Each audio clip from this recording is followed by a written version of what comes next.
ប្រធានាធិបតីអាមេរិកលោក Donald Trump គម្រាមប្រើថក្តៅឲ្យរុស្ស៊ីហិនហោចបើពូទីនមិនព្រមឆាប់បាញ់នៅកាលពីថ្ងៃពុធទី12ខែមីនាឆ្នាំ2025ប្រធានាធិបតីអាមេរិកលោក Donald Trump បានគម្រាមប្រើថក្តៅលើមេដឹកនាំវិមានកម្លាំងលោក Vladimir Putin ហើយថារុស្ស៊ីនឹងជួបផលវិបាកធ្ងន់ធ្ងរបំផុតបើមិនព្រមទទួលយកបទឆាប់បាញ់រយៈពេល30ថ្ងៃជាមួយនឹងអ៊ុយក្រែនទេនោះនេះបើតាមការចុះផ្សាយរបស់សារព័ត៌មាន The Times និយាយពីវិធានការរបស់អាមេរិកក្នុងការដាក់សម្ពាធរុស្ស៊ី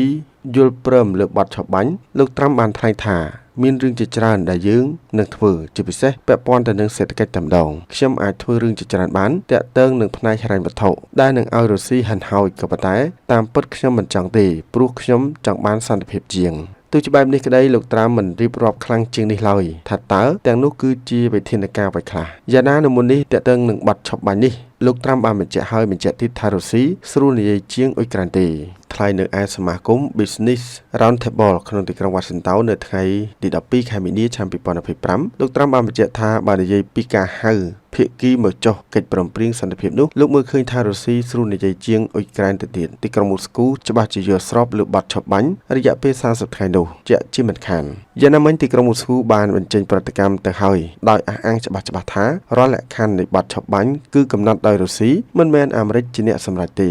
លោក Konstantin Kovachev អនុប្រធានសភាជាន់ខ្ពស់របស់រុស្ស៊ីនិយាយនៅកាលពីថ្ងៃពុធទី12ខែមីនាថារុស្ស៊ីកំពុងរក្សាសន្ទុះរបស់ខ្លួនដូច្នេះជំហររបស់យើងប្រហែលជាខុសគ្នាកិច្ចព្រមព្រៀងនិងសម្បទានណាមួយគឺយើងជាអ្នកធ្វើមិនមែនអាមេរិកទេសំណើបទឆាប់បាញ់រយៈពេល30ថ្ងៃត្រូវបានបង្ហាញកំឡុងពេលប្រតិភូអាមេរិកនិងអ៊ុយក្រែនជួបពិភាក្សាគ្នានៅប្រទេសអារ៉ាប៊ីសាអូឌីតនៅកាលពីថ្ងៃទី11ខែមីនាដោយប្រមុខរដ្ឋាភិបាលទីក្រុងគីវបានឯកភាពរួចហើយរងចាំតែសមាភាគីរុស្ស៊ីតែប៉ុណ្ណោះគណៈមន្ត្រីទីក្រុងវ៉ាស៊ីនតោននឹងពំនាំសំណើនេះទៅកាន់ទីក្រុងមូស្គូចុងសប្តាហ៍នេះ